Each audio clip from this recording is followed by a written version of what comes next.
Então vamos entrar em uma semana que pode ser decisiva para o Bitcoin, é disso que nós vamos falar nesse vídeo. A qualquer momento podemos ter uma informação que vai mudar o preço do Bitcoin radicalmente. Também vou falar da situação dos outros mercados, analisar o cenário macro para essa semana, como ele pode impactar os mercados globais e também vou falar da análise de sentimento, então bora lá. Antes de começar, eu peço encarecidamente que você deixe o like aí embaixo. É assim que o YouTube reconhece que esse conteúdo é bom e que você quer que esse canal continue trazendo mais conteúdos como esse. Não se esqueça de se inscrever no canal e ativar o sininho para receber as notificações dos vídeos e análises que eu posto aqui diariamente.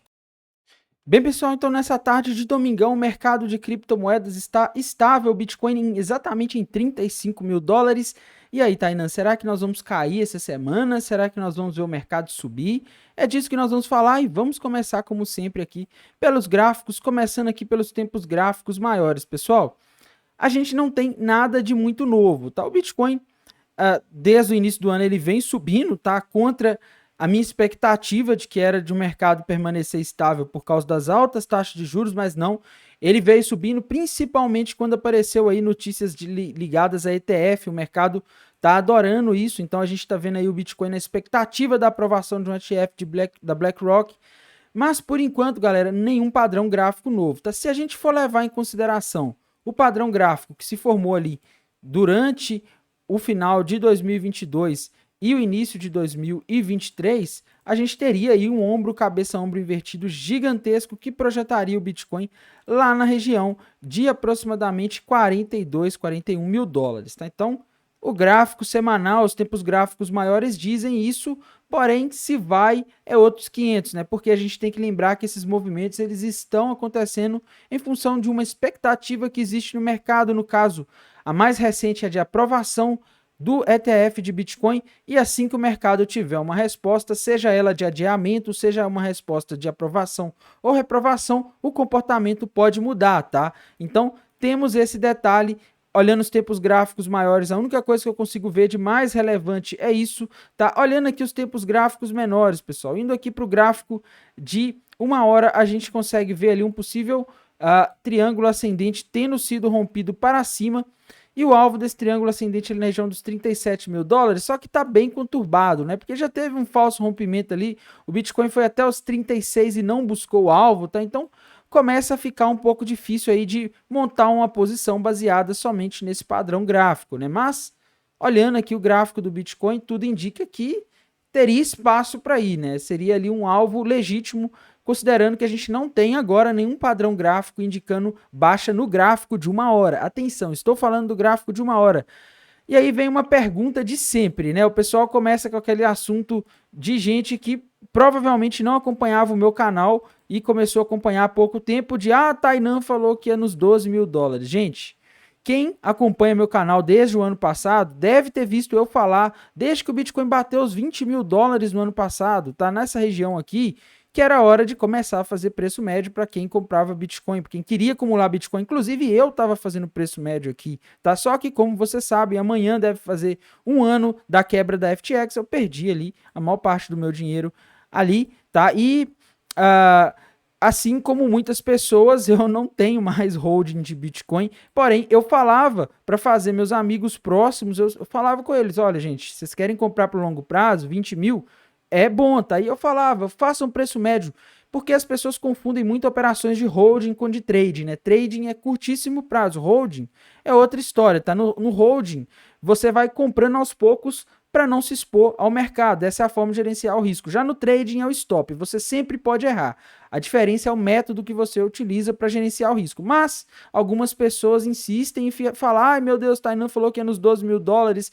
E galera, quando a gente olha aqui o gráfico semanal do Bitcoin, sim, tínhamos e ainda temos um topo duplo ali que foi rompido para baixo, tá? E o alvo dele estava na região dos 12 mil dólares. Só que, na minha visão, o mercado está voltando muito, tá? E eu começo a ter dificuldade em considerar esse topo duplo pelo fato de já ter subido muito o mercado aqui. O mercado ainda está numa região que dá para considerar como base dele, tá? Mas se o Bitcoin continuar subindo muito mais aqui, aí, meus amigos, já vai dar para dizer que realmente esse topo duplo não tem valor mais, tá? Tainan, e aquele triângulo, aquela cunha ascendente que você estava falando. Eu estava falando aqui que no gráfico semanal a gente tinha uma cunha ascendente. Eu fui, acho que um dos primeiros aí a falar dessa cunha ascendente, que é um padrão baixista que mira lá nos 12 mil dólares. E apesar de ela já estar bem estranha, né? A gente olhar isso daqui e falar, meu Deus, mas que padrão gráfico é esse? Né?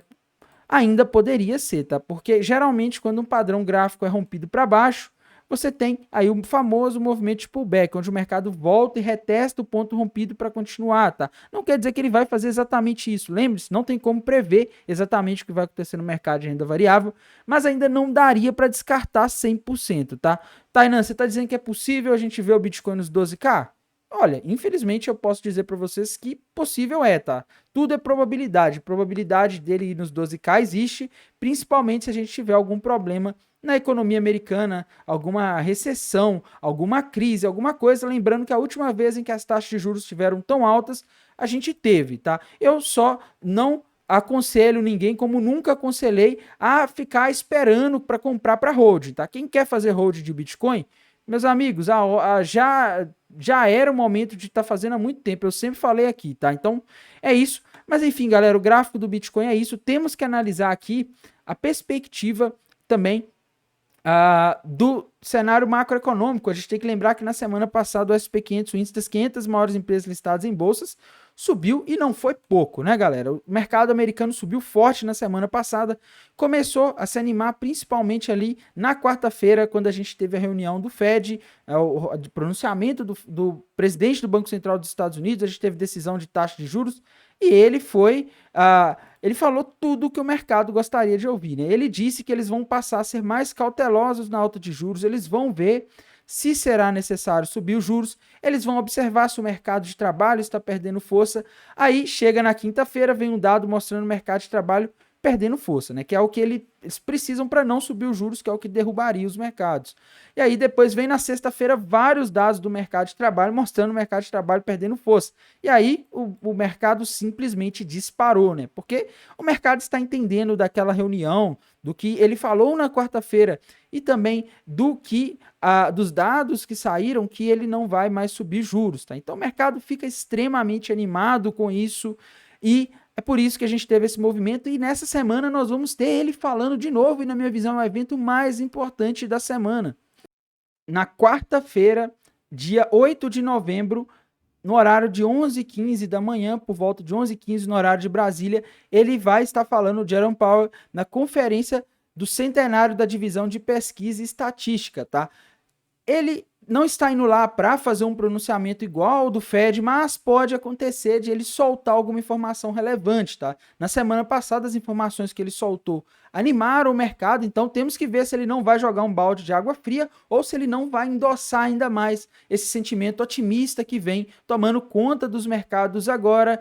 A gente vai ter outros dados na semana aí, mas o mais importante são as falas dele, né? A gente vai ter amanhã, na segunda-feira, reservas cambiais da China, balanço comercial da China, mas para mim o mais importante são os discursos aí do Jerome Powell. Na quinta-feira a gente também vai ter discurso do Jerome Powell.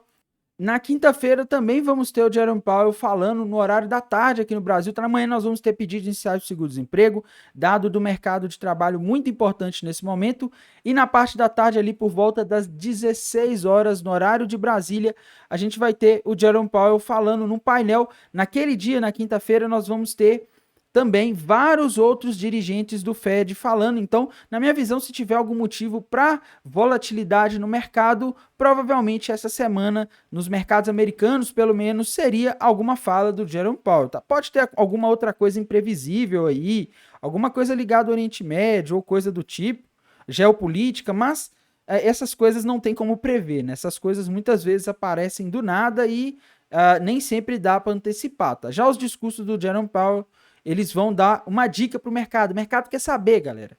O mercado tá doido para saber se os juros vão subir mais ou já acabou, tá? Então, olho nisso porque isso é importante. Tainan, isso não tá fazendo preço no Bitcoin? Pois é, a qualquer momento também podemos ter uma notícia muito relevante para o Bitcoin, que é em relação a possível aprovação ou adiamento das propostas de ETF que estão sendo analisadas. A gente tem que lembrar que o Bitcoin subiu aí, como eu comentei agora no início do vídeo, com a expectativa da aprovação, principalmente do ETF da BlackRock, que poderia trazer muito dinheiro para o mercado de criptomoedas. Só que a gente tem que lembrar que o mercado costuma fazer algo bem que pega muitos empolgados de surpresa. Ele sobe no boato e costuma cair no fato, tá? Muitas vezes, quando algo que o mercado queria que acontecesse acontece, ele sobe antes na expectativa e na hora que acontece de fato ele cai. Tá? Então tem que tomar cuidado com isso, porque a gente tinha o prazo aí até por volta do dia 19 de outubro de 2023, o prazo de 45 dias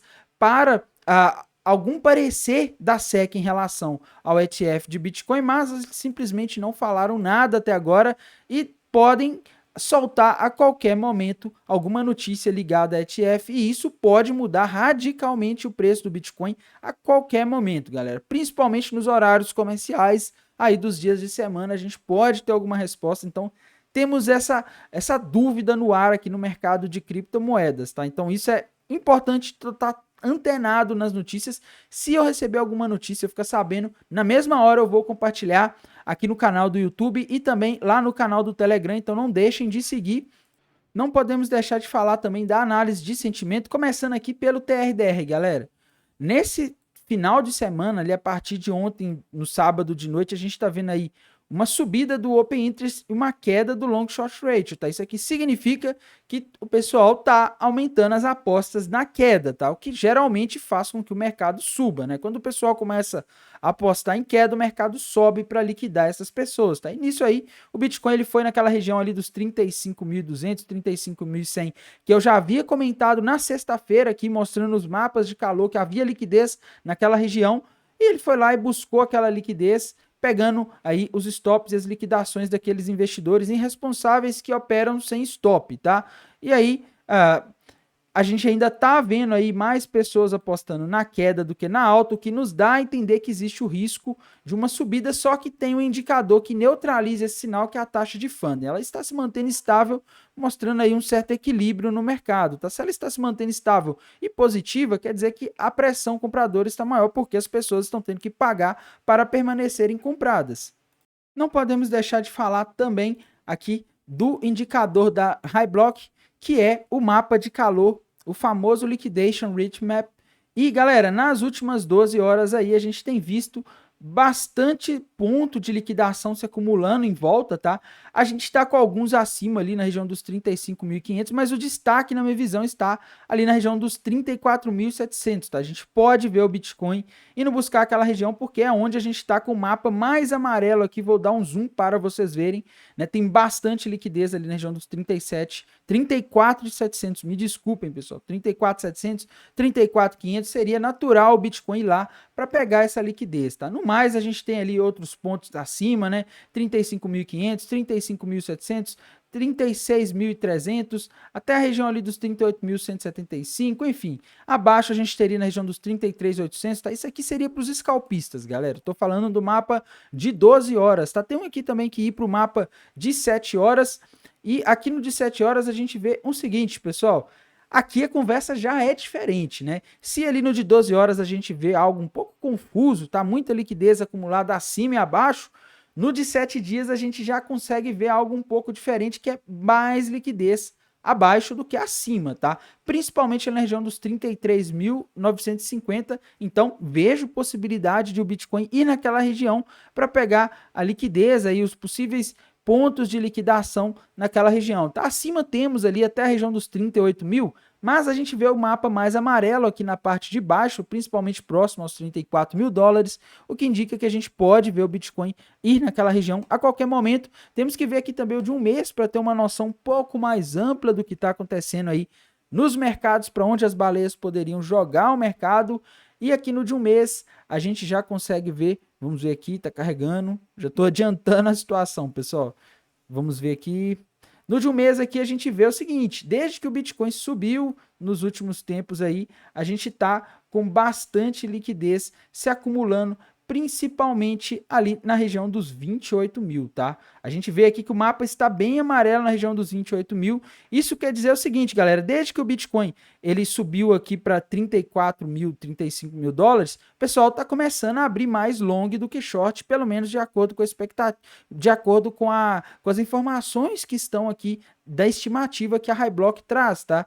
Se a gente tem aí essa estimativa de bastante liquidez ali, não me surpreenderia se o mercado fosse ali para pegar esses pontos. Tá? Tainan, mas você disse que o long short ratio está mostrando mais pessoas apostando na queda do que na alta, então teria que ir para cima. Certo, só que a taxa de funding ela está muito positiva e isso meio que neutraliza, eu não posso afirmar que neutraliza, mas diminui a confiabilidade daquele sinal que a gente está vendo lá no long short ratio. Tá? Então, a gente tem essa dualidade, mas aqui no de um mês eu considero o mapa de calor de um mês melhor para a gente ter uma noção, principalmente para quem faz swing trade, e eu vejo aqui esse ponto se acumulando aqui na região dos 28, tá? Então não me surpreenderia se o Bitcoin fosse ali, principalmente se essa notícia ligada a ETF de Bitcoin sair logo, isso poderia fazer o Bitcoin ir rápido para aquela região, tá? Muitas vezes na maioria das vezes as pessoas inclusive não conseguem pegar esse movimento. No mais, pessoal, desejo uma excelente semana, um bom descanso e bons negócios. Até mais, tchau.